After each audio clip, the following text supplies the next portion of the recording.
Soy Elena García, tengo 29 años. Y el pasado junio, el día de mi boda, mi propia madre cogió el micrófono delante de 200 invitados y dijo algo que nunca podré dejar de escuchar. Les dijo que yo era una mentirosa. Les dijo que le había tendido una trampa a mi marido. Dijo que todo sobre mí, todo lo que creían saber, era mentira. 200 personas se quedaron en silencio. Mi ramo todavía estaba en mi mano.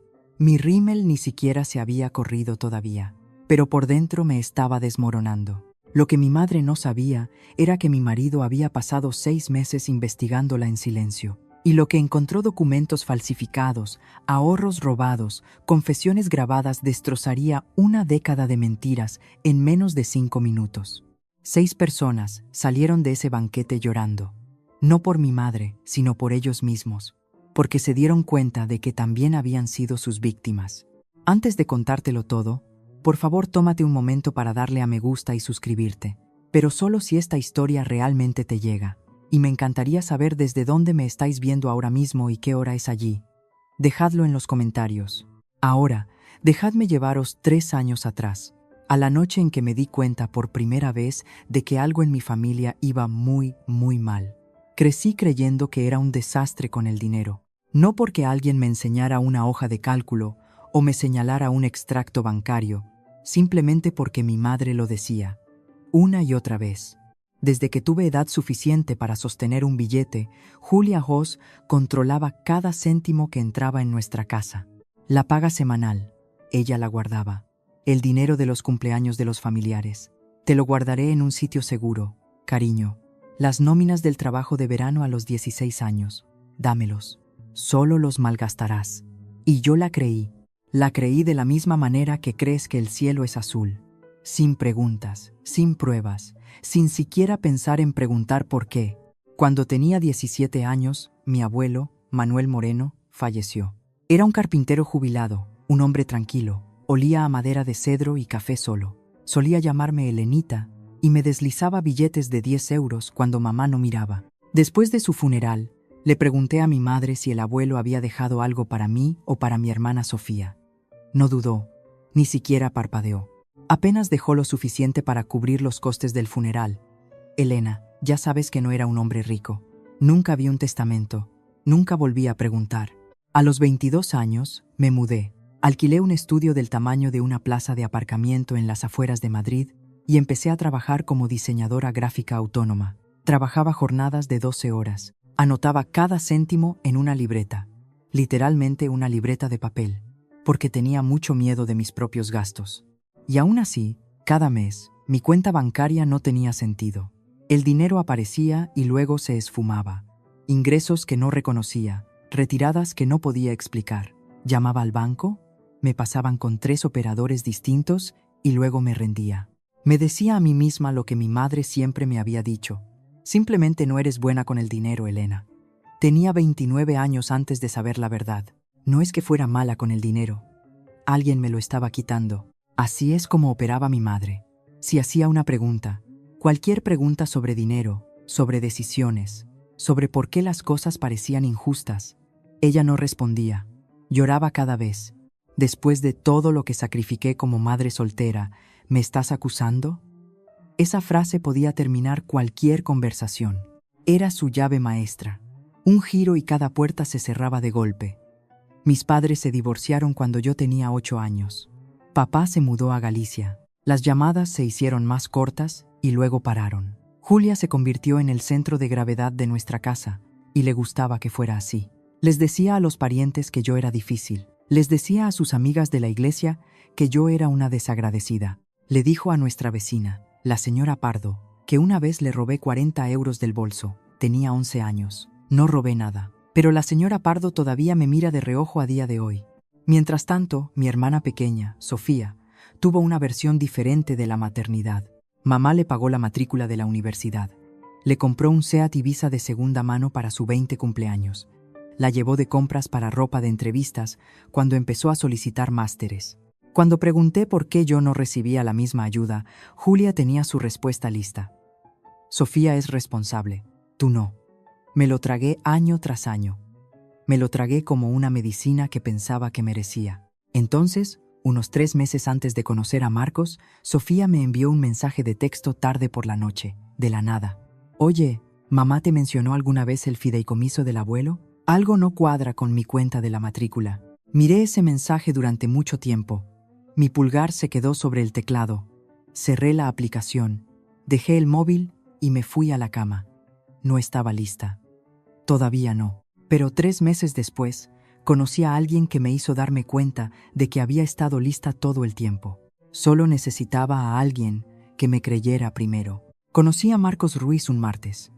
Estaba sentado en una mesa de rincón, en una cafetería del centro, con el portátil abierto y papeles esparcidos por la mesa, como en la escena de un crimen. Yo estaba allí para reunirme con un cliente que nunca apareció. Pedí un café con leche. Me senté 2 mesas más allá e intenté no mirar al hombre que fruncía el ceño ante una hoja de cálculo como si ésta le hubiera ofendido personalmente. Me pilló mirando, sonrió y dijo: «Perdona por el desorden. A los números no les gusta portarse bien». Me reí. Me preguntó si quería sentarme más cerca para no tener que gritar. Lo hice. Eso fue todo. Sin fuegos artificiales, sin grandes gestos, solo un hombre con ojos amables y un maletín de portátil muy organizado. Marcos tenía 32 años. Era auditor forense en una firma independiente. Su trabajo, como me explicó en nuestra tercera cita, era seguir el dinero que no quiere ser encontrado. Pensé que era interesante. No pensé que importaría. A medida que las semanas se convertían en meses, Marcos empezó a notar cosas sobre mí que nadie más había notado. Presupuestas todo, Elena. Cada compra en el supermercado, cada factura de la luz, lo tienes calculado al céntimo. Así que, sigues diciéndome que eres un desastre con el dinero. Eso no cuadra. Me encogí de hombros. Quizás solo estoy compensando. Dejó el tenedor. Me miró de la manera en que miraba esas hojas de cálculo. Cuidadoso, paciente, como si la respuesta estuviera ahí si seguía leyendo. No te has comprado zapatos nuevos en 2 años. Tu abrigo de invierno tiene la cremallera rota. Comes arroz 4 noches a la semana. Hizo una pausa. Eso no es ser mala con el dinero, Elena. Eso es alguien que nunca tiene suficiente, y no entiendo por qué. Cambié de tema. Hablé de un proyecto de diseño. Me dejó hacerlo, pero la mirada en sus ojos no desapareció. Vio algo que no cuadraba. Y Marcos era el tipo de hombre que no podía dejar un número fuera de lugar. La primera vez que Marcos conoció a mi madre, ella lució su mejor sonrisa. Fue una comida de domingo en casa de Julia. Había preparado cocido madrileño, sacado la vajilla buena, incluso encendido velas. «Solo quiero causar una buena impresión», me dijo por teléfono esa mañana. La primera hora fue bien. Julia le preguntó a Marcos sobre su familia, elogió su corbata, se rió de sus chistes. Entonces empezó. «Elena siempre ha sido una soñadora», dijo, rellenando su copa de vino. «No es muy de hacer cosas, ya sabes, siempre con la cabeza en las nubes». Marcos dejó su cuchillo suavemente. En realidad, ha construido su negocio de freelance desde cero. Eso requiere verdadera disciplina. La sonrisa de Julia se mantuvo, pero algo detrás de sus ojos se enfrió, como una puerta cerrándose. «Bueno, una madre ve cosas que una pareja no ve. Estoy seguro», dijo Marcos. Educado, medido, pero no estuvo de acuerdo. El resto de la comida fue más silencioso. Sofía enviaba mensajes por debajo de la mesa. Julia recogió los platos con un poco demasiada fuerza. Esa noche, mi teléfono sonó a las 11. «No me fío de él, Elena». «Mamá, fue perfectamente agradable contigo. Busca algo». «No busca nada.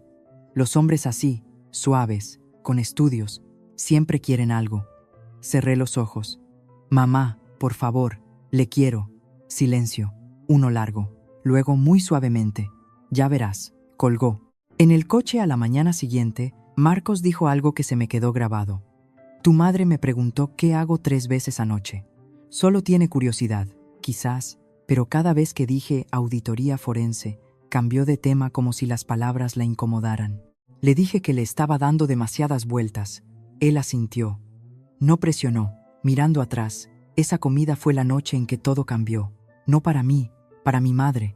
Ella vio a Marcos claramente y tuvo miedo, porque por primera vez, alguien en mi vida sabía cómo seguir el rastro del dinero. Mi madre no perdió el tiempo. En una semana desde esa cena, Julia lanzó una campaña silenciosa, llamada por llamada, mensaje por mensaje, para poner a todos los que me rodeaban en contra de Marcos. Llamó a mi tía Carmen primero.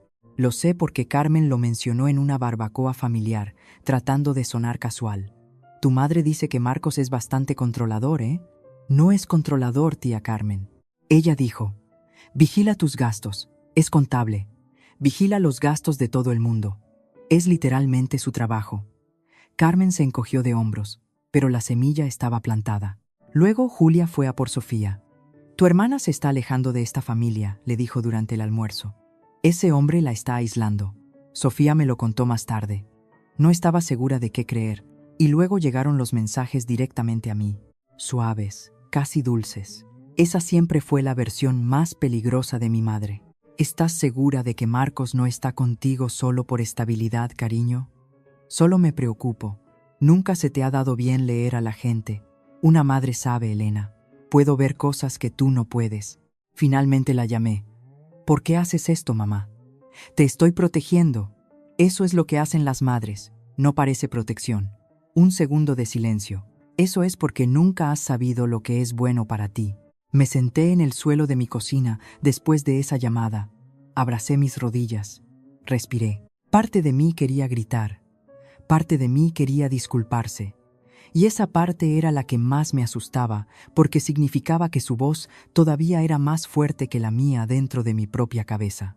Esa noche, miré a Marcos al otro lado de la mesa. Estaba leyendo, tranquilo, constante. Te escucho, mamá, susurré para nadie. Pero ahora yo decido qué es bueno para mí. Simplemente no sabía todavía cuánto costaría esa decisión. Marcos me propuso matrimonio un sábado de octubre. Me llevó de vuelta a la cafetería donde nos conocimos. La misma mesa de rincón, la misma terrible iluminación fluorescente. Había escondido el anillo en un libro que había estado fingiendo leer. Algún viejo tomo de tapa dura sobre la ley general tributaria. Cuando lo abrió por el centro hueco, me reí tanto que lloré. ¿Eso es un sí?, preguntó. Es un sí. Deslizó el anillo en mi dedo y durante unos 45 segundos el mundo fue perfecto. Entonces llamé a mi madre. Mamá, Marcos me lo ha pedido. He dicho que sí. Silencio. 10 segundos completos. Los conté. Espero que sepas lo que estás haciendo. Sin felicitaciones, sin gritos de alegría, sin un «Oh, cariño, estoy tan feliz por ti». Solo esa frialdad, medida, como una advertencia. Colgué y me dije que era solo el shock. Ya se le pasaría. 2 días después, recibí una carta de mi banco. Decía que una cuenta de ahorros a mi nombre había sido cerrada a petición del cotitular de la cuenta. Saldo restante, 0. Llamé al banco inmediatamente. Yo no solicité esto. Ni siquiera sabía que esta cuenta existía. El representante hizo una pausa, tecleó algo. Señora, esta cuenta se abrió cuando usted tenía 17 años. La cotitular es Julia Hose. Se me cayó el alma a los pies. ¿17? Sí, señora. Agosto de 2013. Agosto de 2013, el mes en que murió mi abuelo. ¿Cuál era el saldo antes de cerrarse? Más tecleo. No puedo revelar el historial completo por teléfono, pero el saldo de cierre fue retirado en una sola transacción hace 3 días. 3 días atrás. El día después de decirle a mi madre que me casaba, dejé el teléfono. Mis manos temblaban. 1. Ese fue el año en que murió el abuelo Manuel. El año en que mi madre me dijo que no dejó mucho. ¿Cuánto tiempo llevaba pasando esto? Esa noche, me senté frente a Marcos en la mesa de nuestra cocina y se lo conté todo.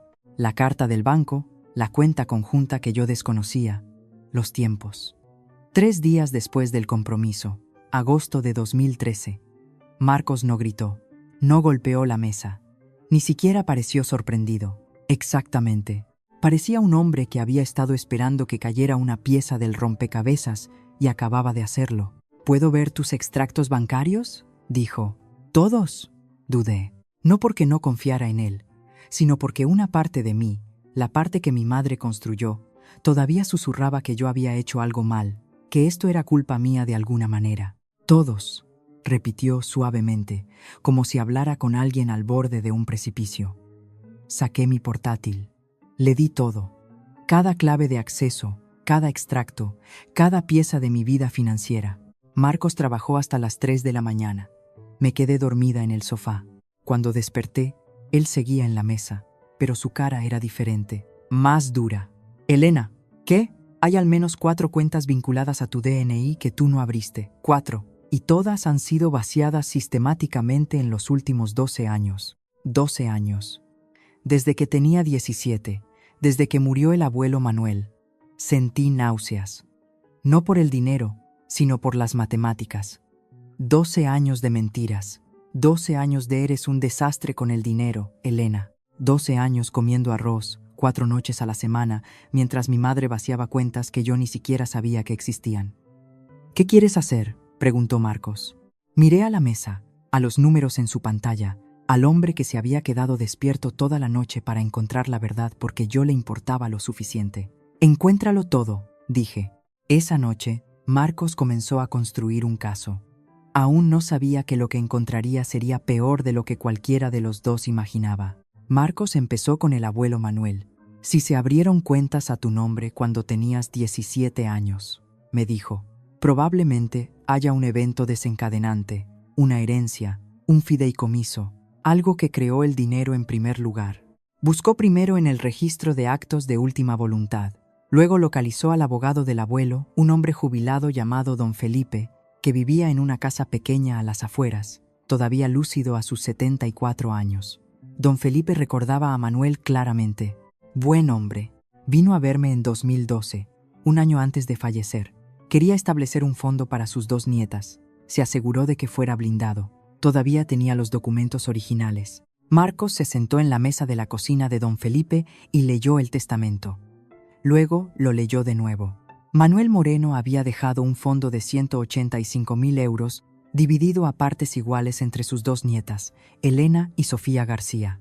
Julia Jos fue nombrada albacea y administradora, pero el testamento era específico. Cada nieta debía recibir su parte al cumplir los 21 años. Yo tenía 29, Sofía tenía 25. Ninguna de las dos había recibido un solo céntimo. Entonces Marcos hizo la pregunta que lo cambió todo. ¿Tiene alguna otra versión de este testamento en el archivo? Don Felipe frunció el ceño. ¿Qué quiere decir con otra versión? Solo hay una. Marcos sacó una foto en su móvil. Un documento que Julia había enseñado a la familia hace años. Decía, todos los activos pasan a Julia Jos para la gestión y el cuidado de la familia. Don Felipe miró la pantalla durante mucho tiempo. Eso no es lo que firmó Manuel. Ese ni siquiera es el mismo formato oficial. 2 testamentos. Uno real, uno falsificado. Y 92.500 euros, que deberían haber sido míos hace 8 años. Tu abuelo no te olvidó, Elena. Nunca te olvidó. Marcos no me presionó. Nunca me presionó. Pero dijo algo que no pude ignorar. Si vamos a construir un caso real, Elena, necesitamos que ella lo diga con sus propias palabras. Vivíamos en España, donde la ley permite grabar una conversación si tú eres parte de ella, y es legalmente admisible en juicio sin avisar a la otra persona. Conocía la ley. Simplemente no sabía si podría soportar la conversación. Me llevó 3 días hacer la llamada. Me senté en el suelo de nuestro dormitorio. Marcos estaba en la habitación de al lado, lo suficientemente cerca para oír, lo suficientemente lejos para darme espacio. Mis manos temblaban tanto que tuve que sostener el móvil con ambas palmas. Le di a llamar. Lo cogió al segundo tono. «Mamá, ¿el abuelo dejó algo para Sofía y para mí?», respondió rápido, demasiado rápido. «Ya te dije que apenas dejó lo suficiente para cubrir los costes del funeral. Pero alguien mencionó que podría haber habido un fondo. ¿Quién te ha dicho eso?». Su voz se agudizó. «Ese Marcos, te está llenando la cabeza de tonterías. Mamá, solo necesito la verdad». Y entonces el cambio, el ablandamiento, el arma que había usado contra mí toda mi vida. «Cariño, yo soy la verdad. Todo lo que hice fue para protegeros a vosotras». ¿Protegernos de qué? Silencio. Podía oír su respiración. De cometer los mismos errores que cometí yo. El dinero de tu abuelo te habría arruinado. Casi se me cae el teléfono, lo dijo. Realmente lo dijo. No que el dinero no existiera, que me habría arruinado. Acababa de confirmarlo todo. El fondo era real, el dinero era real, y ella lo había cogido. Terminé la llamada. Dejé el teléfono en la alfombra. Marcos apareció en la puerta. No dijo nada, simplemente se sentó a mi lado. Ella dijo que me habría arruinado, se lo gastó en sí misma y grabó su propia confesión sin saberlo. La boda era en 2 meses. Marcos y yo tomamos una decisión juntos.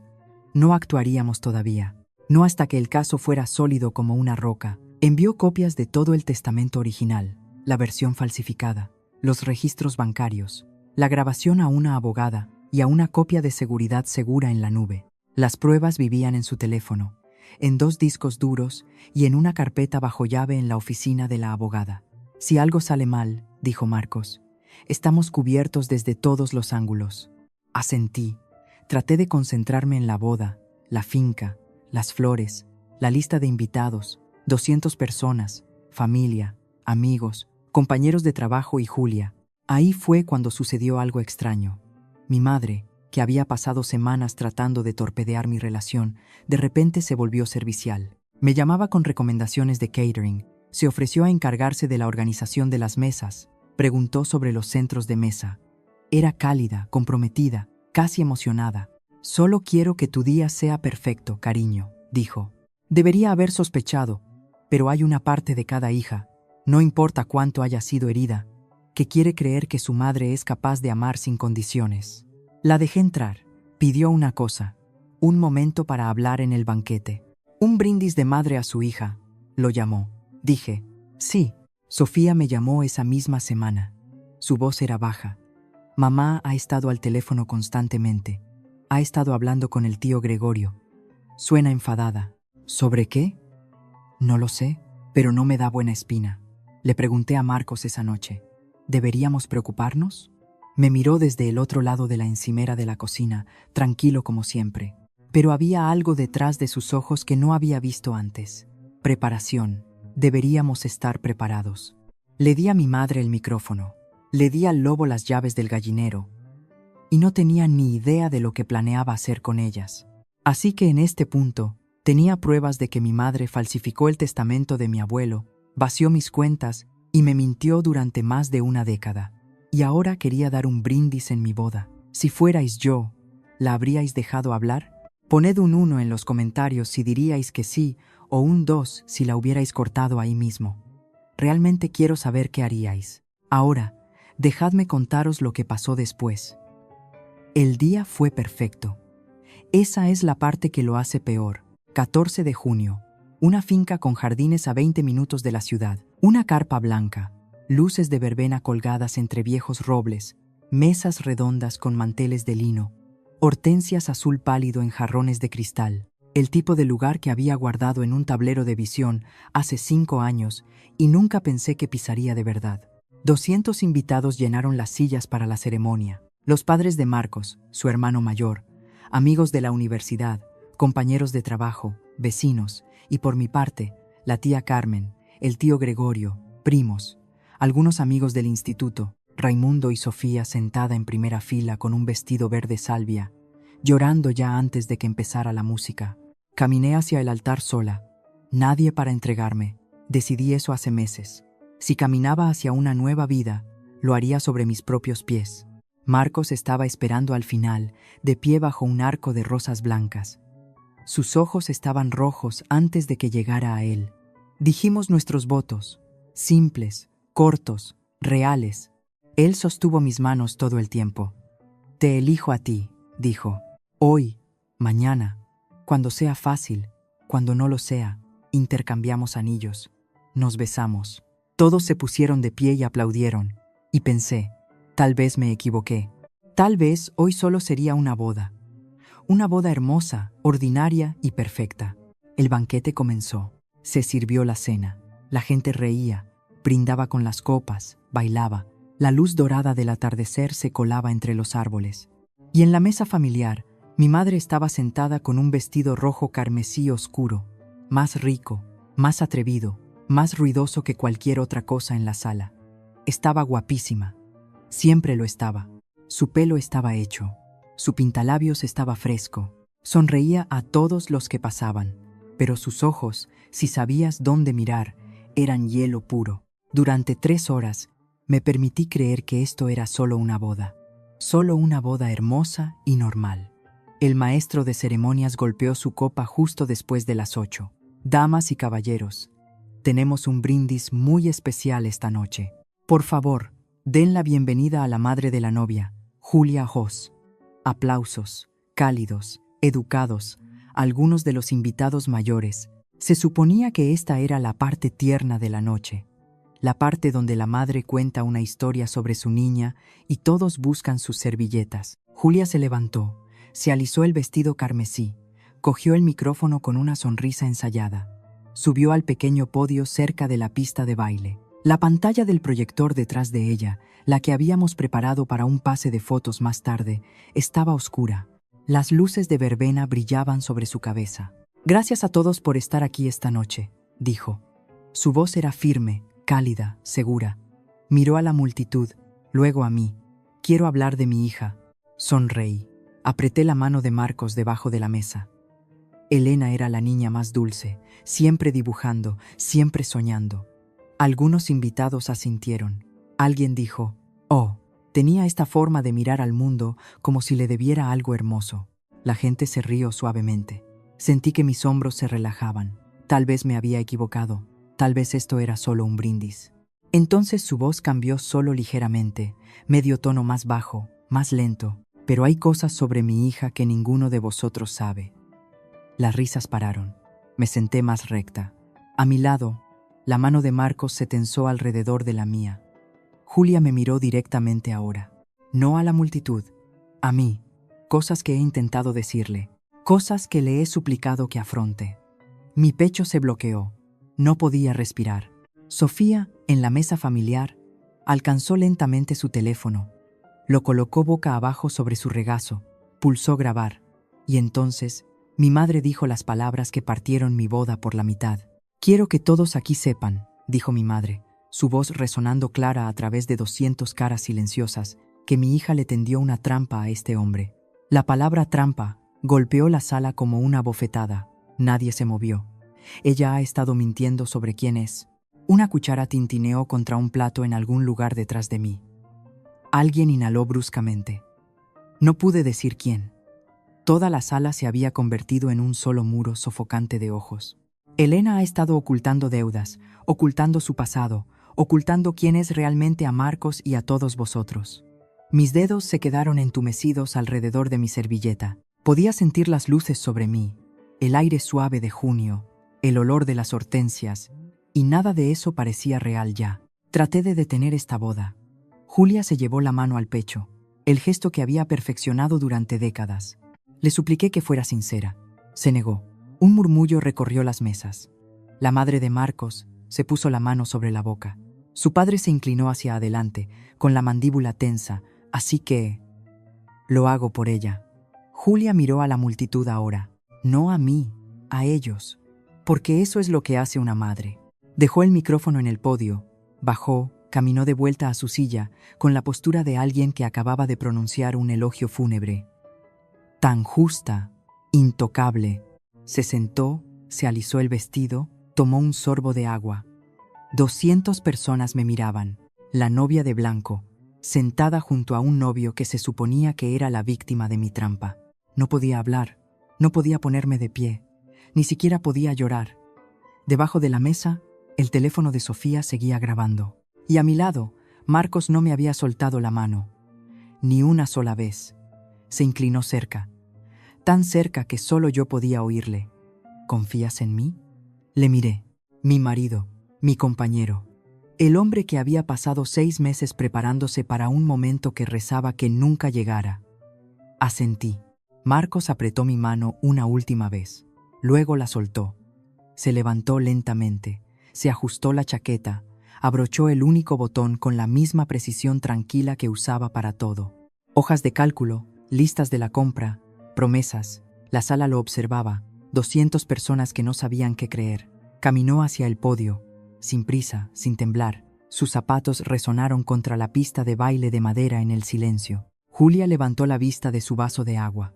Por primera vez, algo parpadeó detrás de sus ojos, algo que no fue lo suficientemente rápida para ocultar. Marcos cogió el micrófono, lo sostuvo como un hombre que nunca había usado uno antes y no quería hacerlo particularmente. Bueno, agradezco la preocupación de Julia. Su voz era uniforme, no fría, no enfadada, solo nivelada. De la manera en que un puente es nivelado, construido para soportar peso. Ella tiene razón en una cosa. Hay cosas que muchos de vosotros no sabéis. Metió la mano en el bolsillo interior de su chaqueta, sacó su móvil.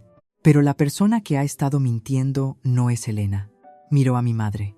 En realidad, Julia, tengo algo sobre tu familia. La boca de Julia se abrió, luego se cerró. Veréis, soy auditor forense. Es mi trabajo seguir el dinero que no quiere ser encontrado. Hace 6 meses, Elena y yo descubrimos algo en sus registros financieros que no tenía sentido. Así que empecé a buscar. Desbloqueó el teléfono, lo levantó en alto. Y lo que encontré, creo que todos aquí merecen verlo. 200 personas se inclinaron hacia adelante. Podía oír el crujido de las sillas, el roce de las chaquetas de traje y los vestidos moviéndose. El jardín estaba tan tranquilo que podía oír los grillos en los setos más allá de la carpa. Marcos conectó su teléfono al proyector, el que habíamos preparado para nuestro pase de diapositivas de la boda. La pantalla detrás del podio cobró vida, y la cara de mi madre se puso blanca. 2 documentos aparecieron uno al lado del otro en la pantalla. Esto, dijo Marcos, señalando a la izquierda, es el testamento original de Manuel Moreno, archivado en 2012 con su abogado personal, don Felipe, notarizado, atestiguado, legalmente vinculante. Dejó que la sala lo leyera. Vi sus ojos moverse a través del texto. Establece un fondo de 185.000 euros dividido a partes iguales entre las 2 nietas de Manuel, Elena y Sofía. Julia Oz es nombrada administradora. El testamento establece claramente que cada nieta recibe su parte al cumplir los 21 años. Hizo una pausa. Dejó que el silencio hiciera su trabajo. Elena tiene 29 años. Sofía tiene 25. Ninguna de las dos ha recibido nunca un céntimo. Luego señaló al lado derecho de la pantalla. Y esta es la versión que Julia mostró a la familia tras la muerte de Manuel. Esta dice, y cito, todos los activos a Julia Oz para la gestión y el cuidado de la familia. Un murmullo rompió la sala como agua a través de una grieta. Estos 2 documentos no son el mismo. Uno de ellos es real. Uno de ellos es falsificado. La tía Carmen se levantó de su silla. Su servilleta cayó al suelo. No la recogió. El tío Gregorio estaba sentado congelado, con ambas manos planas sobre la mesa, mirando la pantalla como si hubiera visto un fantasma. La silla de Julia raspó hacia atrás. Estaba de pie. Eso es mentira. Su voz era aguda, rota. Se lo está inventando. Ha fabricado. Estos son documentos oficiales, Julia. Marcos no levantó la voz, ni un solo decibelio. Ante notario, verificados por el abogado original. Miró a la sala. Elena, mi mujer, debería haber recibido 92.500 euros hace 8 años. Miró a mi madre. Nunca vio un céntimo. Julia abrió la boca. No salió nada. Pero hay más, dijo Marcos. Esas 3 palabras aterrizaron como piedras en agua mansa. La onda pasó por cada mesa. Tocó su teléfono. Una barra de progreso apareció en la pantalla del proyector. Luego, el audio claro, inconfundible llenó el jardín a través de los altavoces del banquete. Mi voz primero. Mamá, ¿el abuelo dejó algo para Sofía y para mí? Luego la suya. Ya te dije que apenas dejó lo suficiente para cubrir los costes del funeral. Una pausa, mi voz de nuevo. Pero alguien mencionó que podría haber habido un fondo. Y la de Julia, afilada ahora, cortante. ¿Quién te ha dicho eso? Ese Marcos. Te está llenando la cabeza de tonterías. Los invitados se miraron unos a otros. Algunos miraron a Julia. Ella estaba de pie junto a su silla, con las manos agarrando el respaldo, los nudillos blancos. Entonces llegó la parte que todos recordarían. Mi voz firme.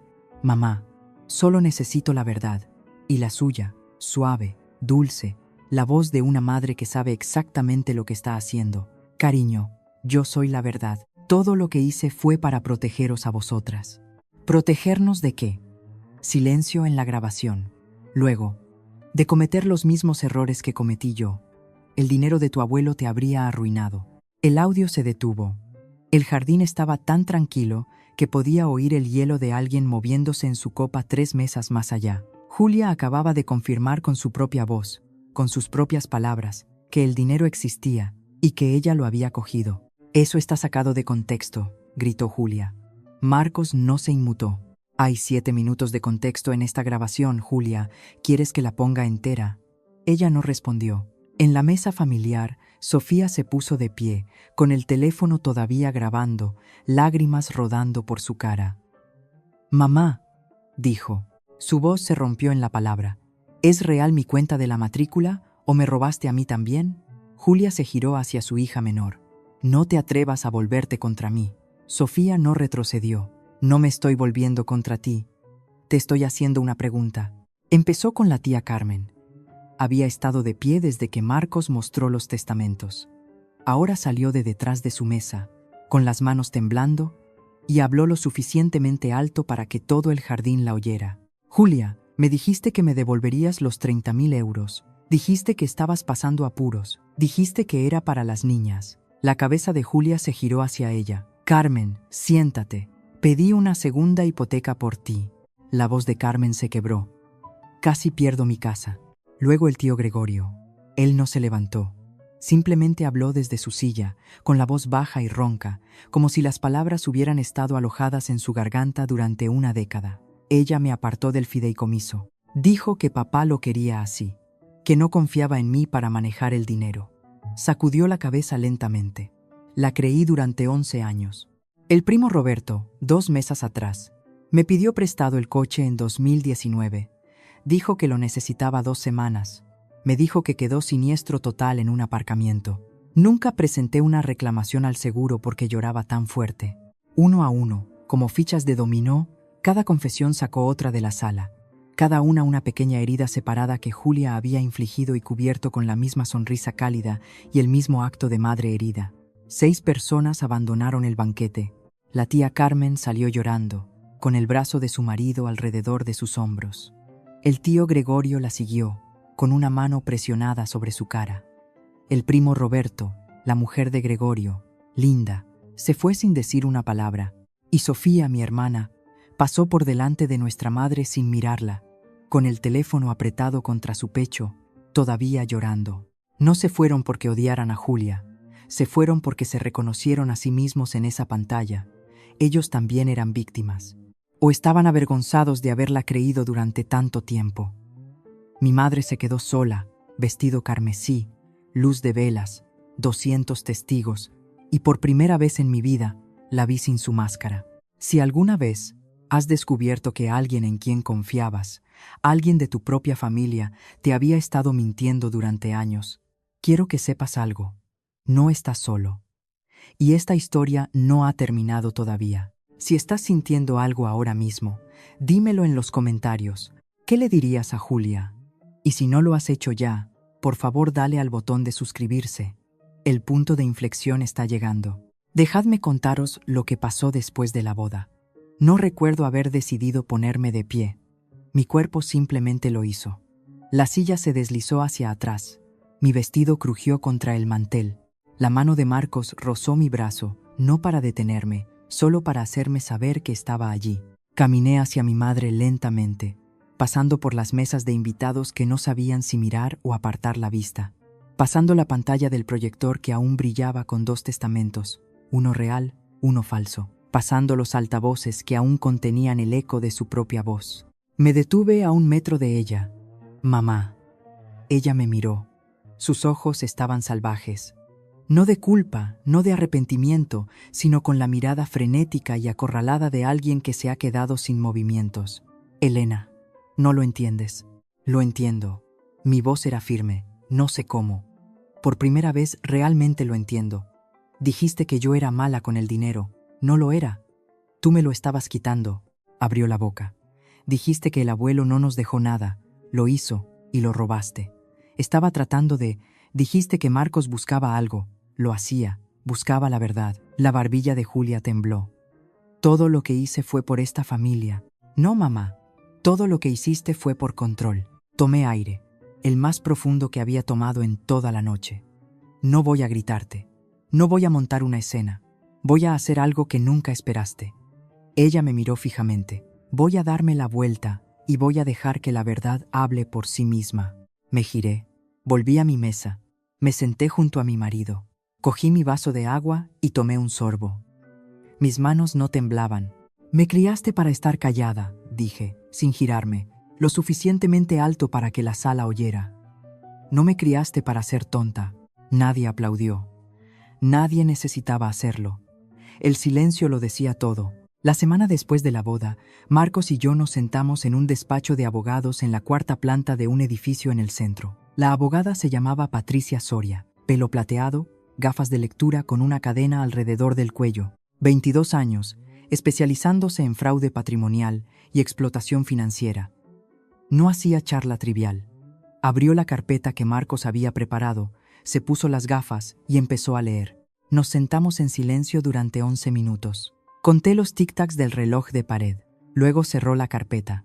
Tenéis un caso muy sólido. Marcos asintió.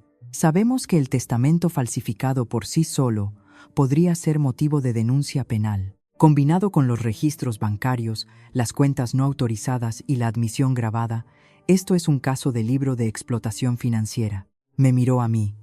¿Qué resultado esperas? Había pensado en esa pregunta durante semanas. ¿Venganza? No.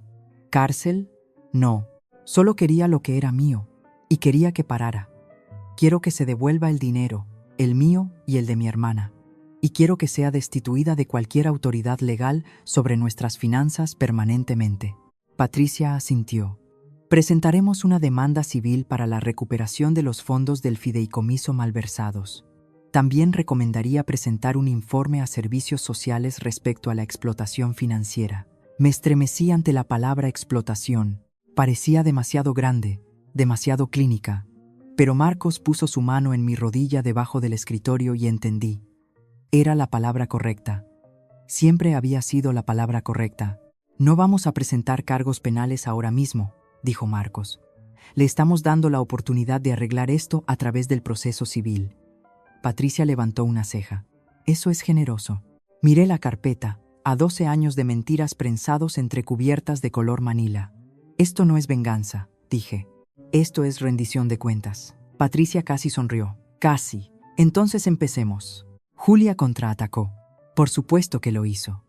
En 10 días había contratado a su propio abogado, un hombre más joven con un maletín brillante, que claramente no había leído el expediente completo todavía.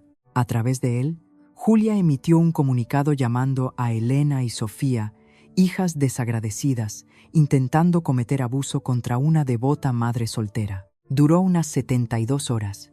Su abogado revisó el paquete de pruebas de Marcos, el testamento original, la versión falsificada, los registros bancarios, la llamada grabada, el informe contable forense. 3 días después, llamó a Julia a su despacho y le dijo lo que Patricia Soria ya nos había dicho.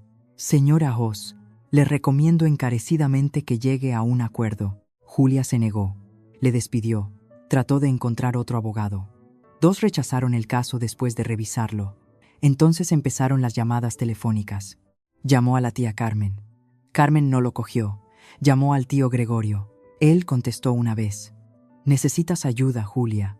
Ayuda real, no de mí, de un profesional. Colgó. Llamó a Sofía 3 veces. A la cuarta, Sofía contestó. Mamá, te quiero, pero no puedo seguir fingiendo que todo está bien cuando no lo está. Sofía, por favor. Eres todo lo que me queda. Entonces empieza por decir la verdad, mamá. No tu versión, la verdad real. Julia colgó. No escuché ninguna de estas llamadas de primera mano. Sofía me habló de ellas más tarde tomando un café, con las manos alrededor de la taza como si tratara de mantenerse entera. Lo que sí escuché de Marcos, que lo escuchó de Patricia, fue que Julia pasó esa primera semana sola en el chalet que había comprado con dinero que no era suyo. Se sentó en el salón y miró fotos viejas. 4 personas en un marco. Ella, yo, Sofía y el abuelo Manuel en un picnic. No sé si lloró por culpa o por pérdida, pero sé esto. Las personas que había perdido no estaban en la foto. Eran a las que ella había ahuyentado. El caso civil duró 4 meses. Parecieron 4 años. Patricia Soria fue metódica. Presentó la demanda de recuperación. Entregó el informe de auditoría forense de Marcos y presentó el testamento falsificado junto con el original autenticado. El juez revisó todo. El tercer abogado de Julia, uno de oficio, Después de que ella hubiera quemado sus ahorros intentando luchar, no impugnó las pruebas. No podía. No había nada que impugnar. El fallo fue directo. Se ordenó a Julia Oz devolver la cantidad total del fondo de 185.000 euros más los intereses acumulados, totalizando aproximadamente 214.000 euros para ser divididos equitativamente entre Elena y Sofía García. Para pagar, Julia tuvo que vender la casa que había comprado hace 6 años, la casa con la cocina nueva, la entrada pavimentada, el jardín donde había organizado almuerzos de Pascua, la casa que costó 280.000 euros y fue pagada en gran parte con dinero robado a sus propias hijas y a los últimos deseos de su propio padre. Se vendió en 31 días.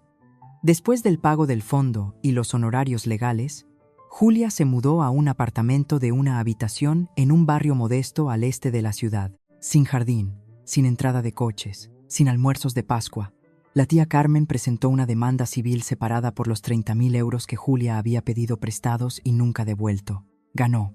El dinero salió del resto de las ganancias de la venta.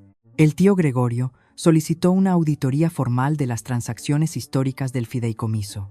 Se descubrieron 15.000 euros adicionales en retiradas no autorizadas y se añadieron a la sentencia.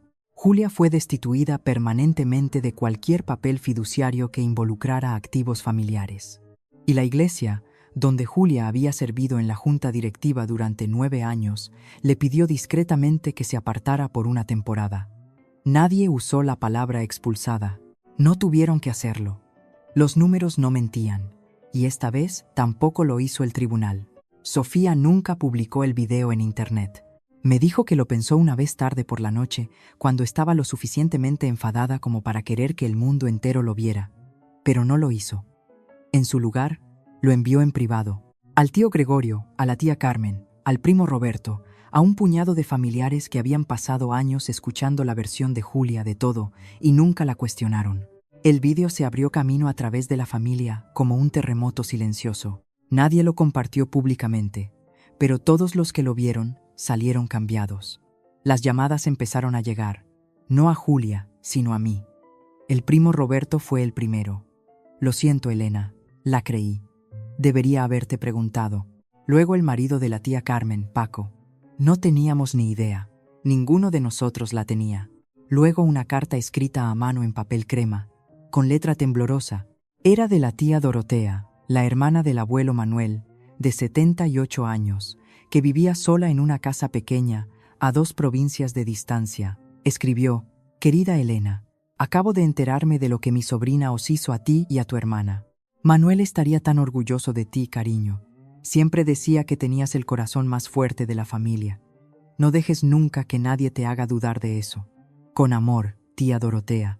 Leí esa carta en la mesa de la cocina y lloré tan fuerte que Marcos tuvo que traerme pañuelos desde la otra habitación. No por el dinero, sino porque alguien que había conocido a mi abuelo, que lo recordaba, me veía de la manera en que él lo hacía. Pero la carta de la tía Dorotea venía con algo más, un dato que no esperaba. «Tu abuelo te escribió una carta antes de fallecer», escribió al final. «Se la dio a Julia para que te la entregara. ¿La recibiste alguna vez?» No lo había hecho. Nunca supe que existía. Marcos la encontró 3 semanas después, en una caja en la antigua casa de Julia, descubierta durante la venta de bienes, sellada, sin entregar. 12 años en una caja. Las últimas palabras de mi abuelo para mí, robadas junto con todo lo demás. Abrí la carta del abuelo Manuel sola. Marcos se ofreció a sentarse conmigo. Le dije que necesitaba 5 minutos. Me besó la frente y cerró la puerta del dormitorio tras de sí. El sobre estaba amarillento. Mi nombre estaba escrito en el frente con la letra del abuelo. En bloque, inclinada. La caligrafía de un hombre que había pasado 50 años sosteniendo un lápiz de carpintero en lugar de un bolígrafo. Dentro, una hoja de papel de cuaderno rayado. «Elenita, tienes más corazón que nadie que conozca. No dejes que nadie te diga lo contrario. He apartado algo para ti y para Sofía, para que ambas tengáis un buen comienzo. Tu mamá se encargará de ello hasta que estés lista. Te quiero, cariño. Nunca olvides eso, abuelo M». Sostuve esa carta contra mi pecho durante mucho tiempo. 2 días después, me reuní con Sofía en la cafetería donde conocí a Marcos. la misma mesa de rincón. Ella ya estaba allí cuando llegué, con ambas manos alrededor de un café que no había tocado. Siento no haberlo visto antes, dijo. Tú también estabas sobreviviendo, Sofía. Ella me dijo que estabas celosa de mí. Por eso siempre eras distante. Me dijo que no me querías cerca. Nos miramos, la una a la otra. Dos hermanas que habían crecido en la misma casa bajo el mismo techo, con la misma madre, y habían sido mantenidas separadas por diseño. Jugó con nosotras enfrentándonos, dijo Sofía en voz baja. Todo el tiempo. Lo sé. Marcos me llamó, ya sabes, antes de la boda para invitarme personalmente. Mamá me había dicho que no me querías allí. Cerré los ojos. Incluso ahora, meses después, las capas seguían desplegándose. Quiero que seamos hermanas de verdad, dijo Sofía. No lo que sea que ella hizo de nosotras. Me incliné sobre la mesa y tomé su mano. Ya lo somos. Nos quedamos allí sentadas durante una hora. No resolvimos todo, pero empezamos. Y empezar era suficiente. 3 meses después de la boda, llegó una carta. La letra de Julia en el sobre. Sin remite, pero reconocí la inclinación, la J afilada, la E en bucle de mi nombre. La abrí en la mesa de la cocina. Marcos estaba en el trabajo. Estaba sola, lo cual se sentía correcto. Era corta, 4 frases. Elena, has destruido esta familia. Espero que estés orgullosa de lo que tú y ese hombre habéis hecho. Nunca te perdonaré. Sin disculpa, sin reconocimiento, sin verdad. Solo Julia reescribiendo la historia todavía. Todavía poniéndose en el papel de víctima. Todavía negándose a mirarse en el espejo. Me senté con esa carta durante una hora. Me dejé sentir todo. La ira, el dolor, el agotamiento. Y debajo de todo ello, la pequeña y obstinada tristeza de una hija que todavía deseaba que su madre fuera diferente. Entonces escribí de vuelta. Mamá, yo no destruí esta familia. Las mentiras lo hicieron. No te odio. Probablemente nunca lo haré, pero no dejaré que me hagas daño de nuevo. Si alguna vez quieres tener una relación conmigo, empieza con honestidad. Honestidad real. No del tipo donde reescribes la historia para hacerte la heroína. Hasta entonces, necesito espacio. Y necesito que respetes eso. La sellé. Le puse el sello. La llevé al buzón. No esperé respuesta. Marcos llegó a casa esa tarde y me encontró en el sofá mirando al techo. ¿Estás bien? Lo estaré. Se sentó a mi lado. No hizo preguntas. Simplemente se sentó. Miré alrededor de nuestro piso, pequeño, alquilado, nada lujoso. En la pared, nuestra foto de boda. Estoy sonriendo. Marcos está sonriendo. Y en la esquina del marco, apenas visible, Sofía se está riendo con su vestido verde salvia. 3 personas que eligieron la verdad sobre la comodidad. Eso era suficiente. Eso era más que suficiente. El amor sin honestidad no es amor, dije a nadie en particular. Es solo control con un nombre más bonito. 6 meses después de la boda. Un martes por la mañana. Octubre de nuevo. Estoy sentada en mi nuevo estudio. Un pequeño espacio encima de una panadería en el centro, alquilado con una parte del dinero que siempre se suponía que era mío. Hay una mesa de dibujo junto a la ventana, una estantería de segunda mano llena de libros de diseño, una lámina enmarcada de un cardenal rojo, porque el abuelo Manuel solía decir que los cardenales eran visitantes de personas que te quieren. Sofía se pasa cada jueves ahora. Estamos aprendiendo a ser hermanas sin un filtro entre nosotras. Es incómodo a veces. No estamos de acuerdo en todo, pero aparecemos. Esa es la parte que importa. Marcos sigue siendo Marcos. Constante, tranquilo. Todavía revisa el ticket de la compra cada vez. La semana pasada pilló un error de precio en el súper y me reí hasta que no pude respirar. Algunas cosas no cambian, gracias a Dios. Y Julia. Sofía me dice que empezó a ver a un psicólogo. No sé si es real o si es otra actuación. He decidido que no es mi trabajo averiguarlo. Pasé 29 años intentando descifrar a mi madre. He terminado. Solía pensar que la fuerza significaba mantener la paz, decir sí cuando quería decir no, tragarme la verdad para mantener a alguien más cómodo. Ahora sé que la fuerza es estar de pie en una habitación llena de gente y elegir la honestidad sobre la comodidad, incluso cuando tu voz tiembla. incluso cuando la persona a la que te enfrentas es la persona que te crió. Mi madre me dio el peor regalo que cualquiera podría dar en una boda, pero mi marido me dio el mejor, la verdad. Y mi abuelo, incluso desde el otro lado, nunca dejó de luchar por mí. Si estás viendo esto y algo en tu vida se siente mal, un número que no cuadra, una historia que sigue cambiando, una persona que te hace sentir pequeña cada vez que haces una pregunta, confía en ese sentimiento. No estás loca. Puede que solo estés rodeada de las mentiras de otro. Me llamo Elena García. Tengo 29 años y finalmente sé exactamente quién soy. Esto es lo que saqué de todo esto. 1. Si alguien controla tu dinero, controla tu vida. Revisa tus propias cuentas. Conoce tus propios números. No importa quién te diga que no lo hagas. 2. El silencio no es lealtad. A veces lo más amoroso que puedes hacer es hablar, incluso cuando todos a tu alrededor preferirían que te quedaras callada. 3.